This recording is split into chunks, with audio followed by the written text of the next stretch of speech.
that is part 2 of our series of our MCQ series for polity, in which we are discussing 1500 questions. We are covering whole polity through 1500 questions, and we have already discussed 25 questions related to parliament. And since parliament has a high weightage, we are going to cover around 125, say 150 questions on that, with detailed discussion is happening. So let's discuss the question number 26. It is when the demand for grant are introduced in the Lok Sabha. Demand for grant are introduced in the Lok Sabha. Speaker applies the guillotine. Now this is an extraordinary device applied by guillotine. Now what is this guillotine? When does the speaker apply this guillotine? This is the question. Let's see the options. After the demand are discussed and approved. When will it apply? After the demand are discussed and approved. Second is after the demand are discussed and voted down by Lok Sabha. After the demand are discussed and reduced. When the demand are discussed and reduced. And the fourth is when the time allocated is coming to close. What is when the time allocated is coming to close? Give me your answers. Okay, so the answer to this question is D. Guillotine is an extraordinary device that is applied by, that is used by speaker. As we know that time limited for the discussions of the budget is very less. So discussed and undiscussed clause both are voted all together. That is what it forms a guillotine, and guillotine यही है कि this time allocated जब नज़दीक आता है. So the answer is D. And next question is 27th. Match list 1 and list 2 and select the answer given below. So यहाँ list 1 में क्या दिया हुआ है? Parliamentary device है, और list 2 में substance है. और पहला है cut motion, दूसरा है calling attention motion, तीसरा है privilege motion, और चौथा है adjournment motion. ये आपके पास options हैं. You can see the options. और you can pause the video and answers. अब देखिए कि मैं सॉल्व कैसे करता हूँ. अब देखिए how to solve this question. Cut motion, mostly we have confusion about these motions. Everybody has confusion about this different kind of motion, but it is important. So what we'll do that we will read this list 2. That is to what is this? To draw the attention of minister on matter of urgent public importance, right? Urgent public importance में अगर करना होगा तो उसको calling attention motion बोलते हैं. तो 1 का answer has to be B. Okay. So 1 का आंसर B है, तो A and D can be the answer. Okay. Now we'll read the next. अब है to move a proposal to reduce the expenditure on budget proposal. अगर ये तीसरा option आपके पर है, इसमें क्या दिया है? Move a proposal to reduce the expenditure on the budget proposal. हमने कल भी डिस्कस किया था कि कट मोशन लिया जाता है कि कम करने के लिए. तो दिस इज द A का हो जाएगा 3. तो A का 3 है, और हमने बताया कि B का क्या है 1. A का 3 है और B का 1 है, तो आंसर हो जाएगा A.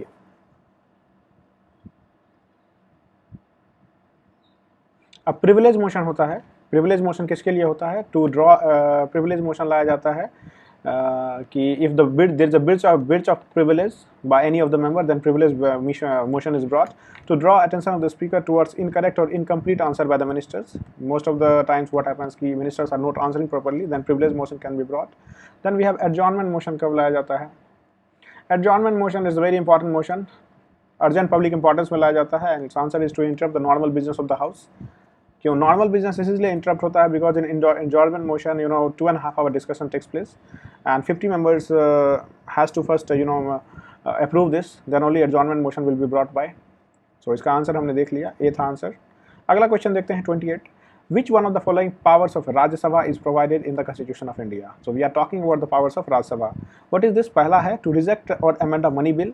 To amendment of a money bill. What is the second option? Is to decide whether a bill is a money bill. कोई money bill है कि नहीं? Who will decide that? Whether it has the power of Rajya Sabha है कि नहीं? To vote for public expenditure. And third is to delay a money bill for a period not exceeding the 14 days. Tell me the answers. Pause the video. Answer इसका है D. अब देखते हैं क्यों है इसका आंसर. टू रिजेक्ट और amend a money bill. C Rajya Sabha has no power with respect to the money bill, only Lok Sabha has that power. दूसरा ऑप्शन है to decide whether a bill is money bill. C whether a bill is a money bill, that is the exclusive power of speaker of Lok Sabha. To vote for public expenditure, only voting for public expenditure is the exclusive power of Lok Sabha. So ये तीनों में राज्यसभा है zero power. Rajya Sabha can at most what it can do is it can delay the money bill for 14 days, and after that it has to be passed. It has to deem to be passed. ठीक है. 29 question देखते हैं. to the mention the method of election of the member of Rajya Sabha on the basis of proportional representation by the state legislature was borrowed from. अब है कि ये provision कहाँ से हम बोरो किए थे? पहला है कॉन्स्टिट्यूशन ऑफ यूएसए, दूसरा है कॉन्स्टिट्यूशन ऑफ ऑस्ट्रेलिया, तीसरा है constitution of south Africa and चौथा है constitution of Ireland. So this particular method was borrowed from where? Tell me the answer. इसका आंसर है C, from South Africa. South Africa से हम बोरो किए हैं ये. अब अगला क्वेश्चन देखते हैं. Which of the following statement is correct? Parliament can make laws. Parliament can make laws with respect to the matter in the state list in the national interest. If there are certain provisions in which Parliament can also make laws in the state list. State list में बना सकती है. अब पहला option है the president of India gives permission, दूसरा है the parliament passes a resolution, तीसरा ऑप्शन है स्टेट मेक्स अ रिक्वेस्ट, चौथा है the Rajya Sabha passes a resolution by 2/3 majority. अब इसका आंसर होगा, क्या होगा इसका आंसर बताइए? इसका आंसर होगा डी. पहला अब डिस्कस करते हैं इसको. The president of India gives permission. See president does not have any kind of right to give permission to the parliament to make any laws on the state list. दूसरा है the parliament passes a resolution, कि parliament also cannot pass a resolution, cannot pass, ये भी नहीं होगा. तीसरा है state makes a request. See a single state cannot make a state. हाँ ठीक है, अगर स्टेट अगर रिक्वेस्ट करेगा तो centre can, this parliament can make laws in the state list, but group of 2 और more state has to be there. यहाँ पे एक स्टेट दिया हुआ है, that's why that is C is also wrong. And D option is Rajya Sabha passes a resolution by 2/3 majority. Yes, Rajya Sabha is also known as council of state. So remind you, council of state बोला जाता है तो it's objective, इसका काम क्या होता है? To protect the right of the state. तो इसका आंसर डी होगा. अगला क्वेश्चन देखते हैं 31. ये है which of the following statement is not correct. यहाँ पे नॉट करेक्ट आप लोग ध्यान से देखिए, बिकॉज बहुत बार गलती हो जाती है. पहला ऑप्शन है there is a provision in the constitution of India for adjustment, for readjustment of allocation of seats in the Lok Sabha upon the completion of each census. ये नॉट करेक्ट पूछा है. If for a period of 60 days the member of either house is absent without permission from the house.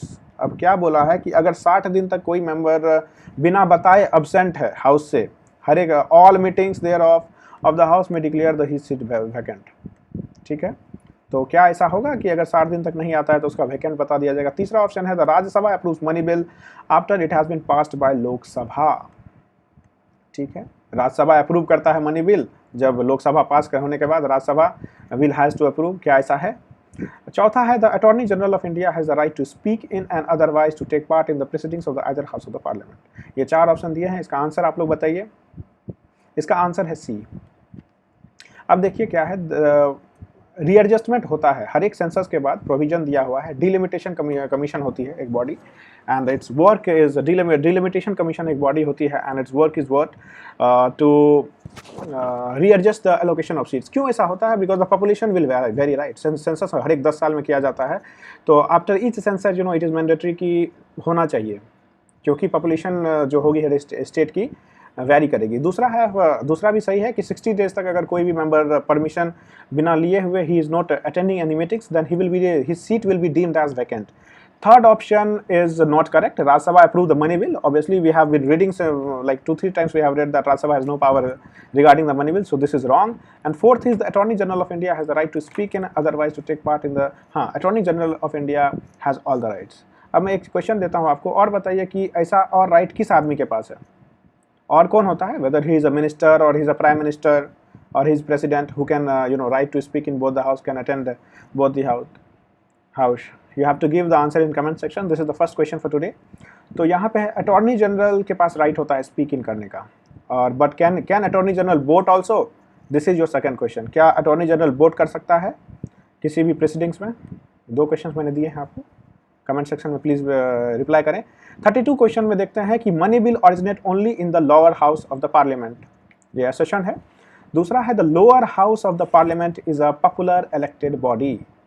ये reason है. इसमें आपको क्या बताना है कि कौन सा होगा? इसमें दोनों है, क्या दोनों सही है इंडिविजुअली, या आप 1 2 3 4 पढ़ लें. अब बताएं आंसर क्या होगा इसका. इसका आंसर होगा ए. क्यों होगा ए? कि जाहिर सी बात है, money bills can only be pass in lower house. Why is that so? Because इसीलिए होता है pass because it is elected by the popularly elected body है, तो दोनों सही है, and assertion is also giving reasons also asserting the assertion. अब 33 question है, which of the following schedule of the constitution of India deals with the allocation of seats in the council of state. ये बहुत ही आसान question है और UPSC का previous year question है ये। तो कौन से शेड्यूल में ऐसा है, द आंसर बताइए, third schedule, fourth schedule, fifth schedule या सिक्स्थ शेड्यूल, बताइए बताइए। इसका आंसर है फोर्थ शेड्यूल। बाकी देखते हैं, बाकी भी देखते हैं कि इसका और क्या है कि थर्ड शेड्यूल में क्या है। Third schedule is related to the oath, oath से रिलेटेड है कि ओथ जो लेते हैं उससे रिलेटेड है। हमारा फिफ्थ शेड्यूल है एससी से लॉज फॉर द एससी से रिलेटेड है, और एडमिनिस्ट्रेशन सिक्स शेड्यूल है एडमिनिस्ट्रेशन ऑफ ट्राइबल एरिया से रिलेटेड। हमें पता रहना चाहिए जो कितने शेड्यूल हैं और हर एक शेड्यूल में what are the given thing that we should know, पता होने चाहिए हमें, पूछे जाते हैं। अब 34th क्वेश्चन है, under the article 312 of the constitution of India the Rajya Sabha has exclusive power to recommend the constitution of which of the following. अब हमने देखा था कि 312 में, कल भी हमने डिस्कस किया था कि राज्यसभा के पास there are certain power that is only exclusive to Rajya Sabha. तो इसमें ऑप्शंस हैं रिवर डेवलपमेंट अथॉरिटी, दूसरे है जर्नल काउंसिल, तीसरा है एडमिनिस्ट्रेटिव ट्राइब्यूनल, चौथा है न्यू ऑल इंडिया सर्विसेज। अब आर्टिकल 312 किस चीज़ से डील करता है जो राज्यसभा का एक्सक्लूसिव पावर है, बताइए कौन सा होगा ऑप्शन। इसका आंसर होगा D, knew all India services. अगर न्यू ऑल इंडिया सर्विसेज है तो राज्यसभा के पास एक्सक्लूसिव पावर है कि रिकमेंड कर सकता है पार्लियामेंट को बनाए। 35th क्वेश्चन है, payment from the consolidated bank of India are authorized by. पहला है मनी बिल, दूसरा अप्रोप्रिएशन एक्ट है, तीसरा फाइनेंस एक्ट है, चौथा है कॉन्सोलिडेटेड फंड एक्ट। आंसर बताइए।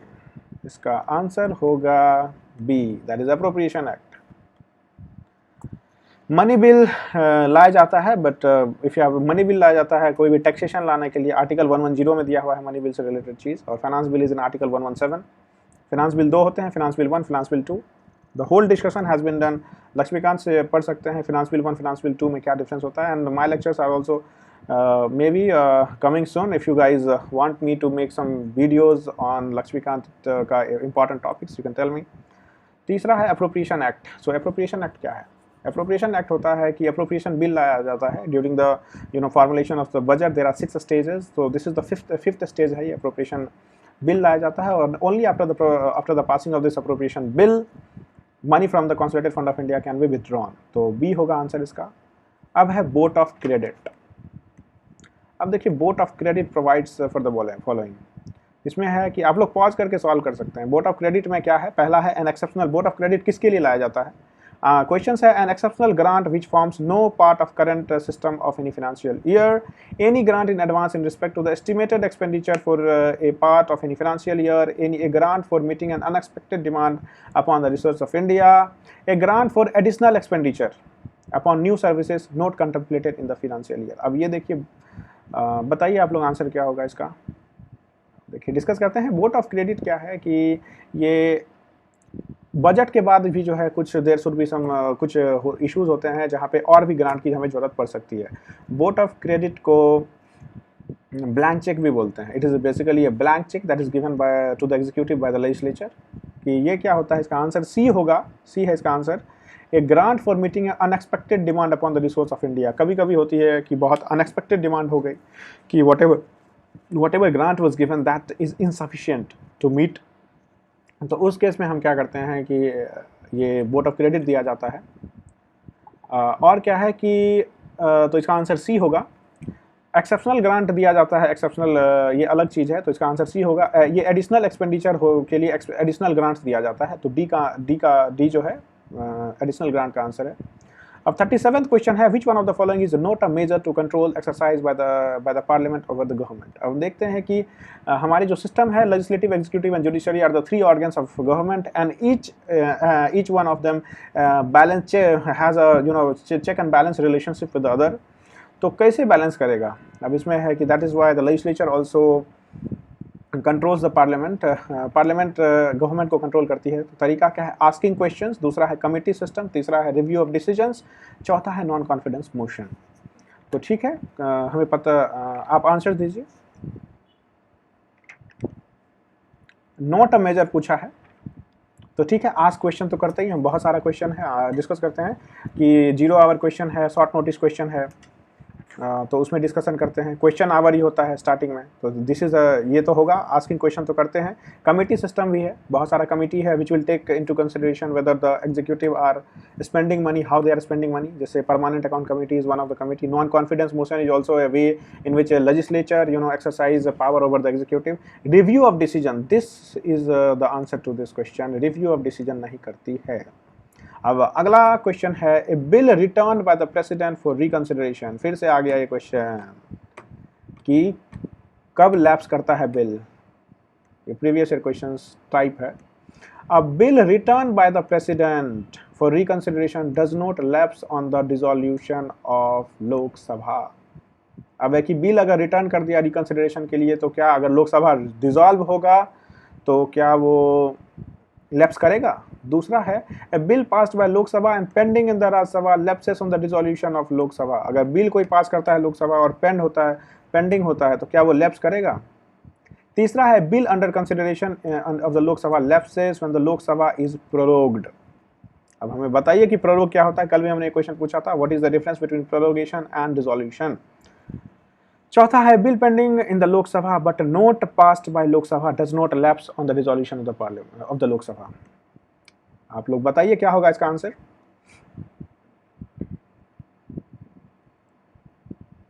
इसमें देखिए हम एलिमिनेशन टेक्निक्स लगाते हैं कि कौन सा गलत है। ए बिल अंडर, तीसरा ऑप्शन पढ़िए, a bill under consideration of Lok Sabha lapses when Lok Sabha is prorogued, ये तो गलत है। Prorogation of Lok Sabha does not lead to lapsing of any of the bill, तो दिस इज रॉन्ग स्टेटमेंट। तो आपका ए और सी गया, काट दीजिए दोनों को, आंसर या तो बी है या डी है। अब देखिए चौथा स्टेटमेंट पढ़िए, a bill pending in Rajya Sabha but not pass to Lok Sabha does not lapse in the dissolution of Lok Sabha, ये सही स्टेटमेंट है। अगर कोई बिल लोकसभा में गया ही नहीं या लोकसभा से आया ही नहीं, ये कल भी हमने डिस्कस किया था, तो वो बिल लैप्स नहीं करेगा, तो ये सही स्टेटमेंट है, तो इसका आंसर होगा डी। 39th क्वेश्चन देखते हैं, during the discussion on the demand of grant, during the discussion on the demand of grants, cut motions can be moved to reduce the amount of demand। हमने पढ़ा था कि cut motion लाया जाता है to reduce the demand for grant। which of the following categories are classified as cut motion? तो cut motions के कितने टाइप होते हैं बताइए। पहला है पॉलिसी कट, दूसरा इकोनॉमिक कट है, तीसरा टोकन कट है, चौथा प्रोग्राम कट है। So tell me what will be the answers to this question. इसका आंसर है C, that is 1, 2 and 3। Program cut नाम का कोई चीज नहीं होता है, पॉलिसी कट, इकोनॉमिक कट और टोकन कट होता है।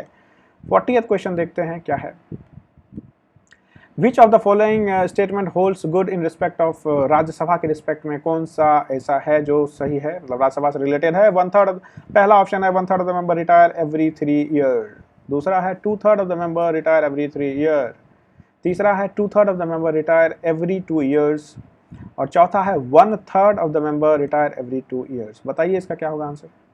इसका आंसर है डी, 1/3 मेंबर जो है रिटायर करता है एवरी 2 ईयर। अब राज्यसभा का स्पैन बताइए कि राज्यसभा, जैसे लोकसभा का we know the span is like 6 years, और राज्यसभा को क्यों बोलते हैं कंटिन्यूइंग हाउस, परमानेंट हाउस क्यों बोलते हैं? क्या राज्यसभा डिसॉल्व होता है? और 1/3 ऑफ द,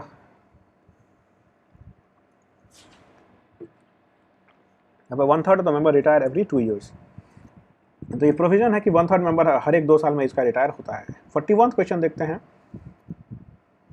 अब which one of the following is correct sequence through which the ordinary bill passes through the in the parliament.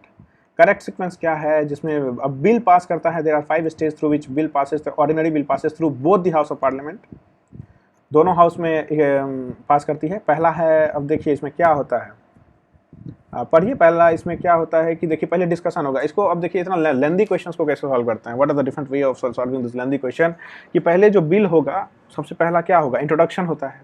First phase of any bill is introduction. तो देखिए इंट्रोडक्शन कहाँ पे है, पहले इंट्रोड्यूस होगा फिर तो डिस्कस होगा। तो देखिए बी ऑप्शन देखिए यहाँ, आप लोग सॉल्व कीजिए, उसके बाद मैं डिस्कस करूंगा। पहला है बी ऑप्शन, पोस्ट, देखिए इंट्रोडक्शन होगा पहला, उसके बाद डिस्कशन ऑफ द बिल होगा, उसके बाद कंसिडरेशन होगा, उसके बाद ऑथेंटिकेशन, उसके बाद एसेंट होगा। तो आंसर होगा बी, पहले पोस्ट इंट्रोडक्शन मोशन होगा। अब है who among the following decides whether bill is a money bill. अब कौन डिसाइड करेगा मनी बिल है, ये हमने कल डिस्कशन में बता दिया था कि ये कौन डिसाइड करता है। फाइनेंस मिनिस्टर होता है, पहला है फाइनेंस मिनिस्टर, दूसरा है तो चेयरमैन ऑफ राज्यसभा, तीसरा है प्रेसिडेंट ऑफ इंडिया, चौथा है स्पीकर ऑफ लोकसभा। पॉज कीजिए, आंसर बताइए।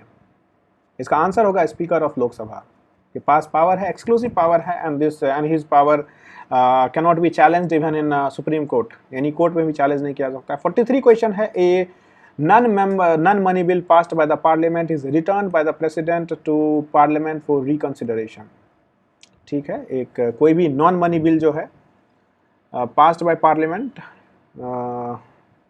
जो पास किया गया है और प्रेसिडेंट ने उसको रिटर्न कर दिया है, इट इज़ पास्ड वंस, अगर एक बार फिर पार्लियामेंट पास करेगी विदाउट एनी चेंज, अब क्या है, नाउ द प्रेसिडेंट, पहला ऑप्शन है president can again withhold his assent, withhold का मतलब होता है रिजेक्ट करना, विथहोल्ड हिज असेंट, दूसरा है बिल विल ऑटोमेटिकली लैप्स, तीसरा है bill will be refer to the supreme court, चौथा है president will give his assent. Tell me the answer.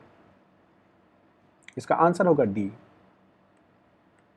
देखिए, प्रेसिडेंट के पास है सस्पेंसिव वेटो है, इन द सेंस कि अगर एक बार वो रिकंसिडर करने के लिए भेज सकता है, बट इफ द एनीथिंग, अगर ऐसा हो कि if the reconsidered advice of the president is reconsidered advice of the parliament is binding on the president, इसीलिए president will have to give his assent, इसीलिए प्रेसिडेंट को उसका असेंट देना ही पड़ेगा।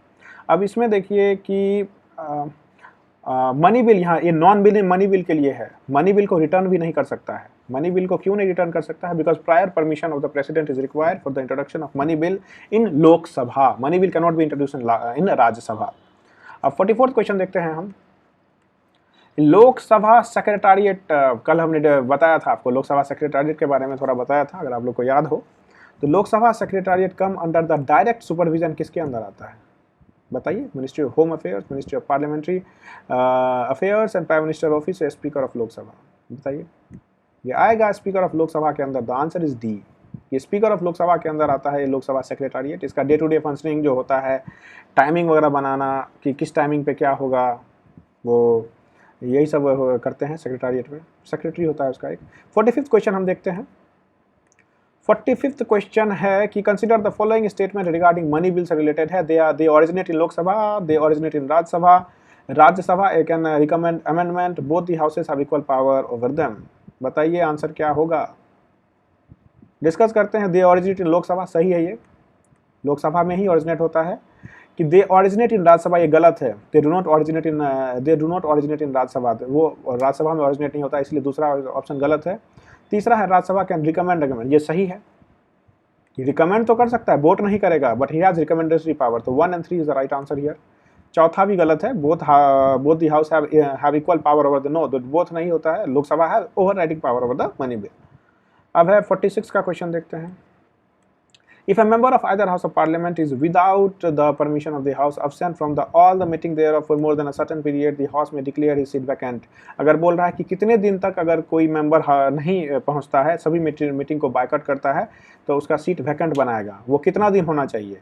Duration of this period 60 days, 45 days, 30 days, 15 days। Pause कीजिए। The answer is 60 days। 60 दिन तक अगर कोई नहीं आएगा किसी मीटिंग में, तो उसको क्या कर दिया जाएगा? वैकेंट। अब बोट ऑफ अकाउंट 47 में है। बोट ऑफ अकाउंट का क्या मतलब होता है? We have somewhat discuss this, मैंने डिस्कशन में कल बताया था। If you can remember the discussion of yesterday, you will easily answer this question. The expenditure charge on the consolidated fund of India is not submitted to the board of parliament. बोल रहा है कि board of account का मतलब ये होता है कि कंसोलिडेटेड फंड ऑफ इंडिया जो है का पे जो चार्ज एक्सपेंडिचर होता है, not submitted to the board of parliament. A proposal submitted by finance ministry before presenting the budget. To bring a proposal related to the speech of the president, to bring a proposal related to speech of the president before the joint sitting of the parliament। चौथा है, if a budget is not passed before 1 April, the parliament is authorized to sanction any grant in advance to the meet the expenses। बताइए इसका answer. मैं बताता हूँ, इसका answer होगा D. Vote on account क्या होता है कि जब बजट पास होते रहता है, तो बजट पास होने में टाइम लगता है, तो इन दैट पीरियड गवर्नमेंट का वो सो मेनी एक्सपेंसेस होता है, तो उस टाइम पे ये पास किया जाता है। तो वही बोला है कि बजट अगर 1 अप्रैल से पहले पास नहीं हुआ है, तो पार्लियामेंट के पास पावर है कि वो कुछ भी एडवांस दे देगा। अलग अलग मिनिस्ट्री की खर्चे होते हैं, so many ministries has different demands. So normally जो ये होता है 1/6 होता है, जितना भी एलोकेशंस होता है किसी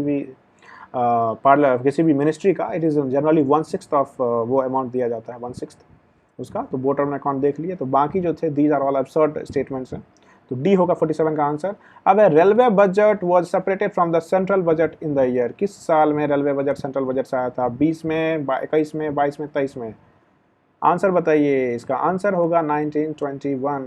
कल आपसे क्वेश्चन पूछा था हमने कि कौन सा कमेटी था वो जिसके कहने पे ये सेपरेट किया गया था। इट वाज एक्वर्थ कमेटी, तो उसका नाम है एक्वर्थ कमेटी, ठीक है। 49 क्वेश्चन देखते हैं। Which of the following statement related to money bill is not correct. Money bill से रिलेटेड बहुत सारे क्वेश्चन आए हैं, यूपीएससी भी यही पूछती है। तो related to money bill is not correct. It cannot be introduce in council of state. Council of state Rajya Sabha को बोलते हैं। नॉट करेक्ट पूछा है, इसीलिए ध्यान देना है इस क्वेश्चन पर ज़्यादा। दूसरा है, if any question arises whether a bill is a money bill और not, decision of Lok Sabha speaker is final. क्या स्पीकर का फाइनल है? तीसरा है, in case of deadlock over a money bill the parliament can summon a joint sitting of the parliament. चौथा है, money bill cannot be introduce except on the recommendation of the president. बताइए क्या होगा answer? इसका answer होगा सी। Answer C इसीलिए होगा, देखिए पहला चीज़ है, it cannot be introduce in the council of state. सही है, Rajya Sabha has no power, Lok Sabha के पास ज़्यादा पावर होता है। अब कोई भी क्वेश्चन अगर अराइज होता है कि मनी बिल है कि नहीं, स्पीकर के पास पावर होता है वो, और it cannot be challenge in court of law. Third is deadlock over money bill. There is no point of being deadlock over the money bill. Deadlock होगा ही नहीं मनी बिल के केस में। क्यों नहीं होगा डेडलॉक? क्योंकि राज्यसभा के पास पावर ही नहीं है। If other house you are not giving any power, तो वो क्या कर सकता है? कुछ नहीं कर सकेगा। President can summon a joint sitting. अब देखिए बताइए कि प्रेसिडेंट जॉइंट सिटिंग किस केस में बनाता है? दो ही केस है जिसमें प्रेसिडेंट जॉइंट सिटिंग बुला सकता है, that is ordinary bill and ordinary bill के केस में, सॉरी ऑर्डिनरी बिल के केस में सिर्फ जो है ये जॉइंट सिटिंग का प्रोविजन है, क्योंकि कॉन्स्टिट्यूशनल अमेंडमेंट बिल जो है दोनों हाउस में इक्वली पास करना पड़ता है।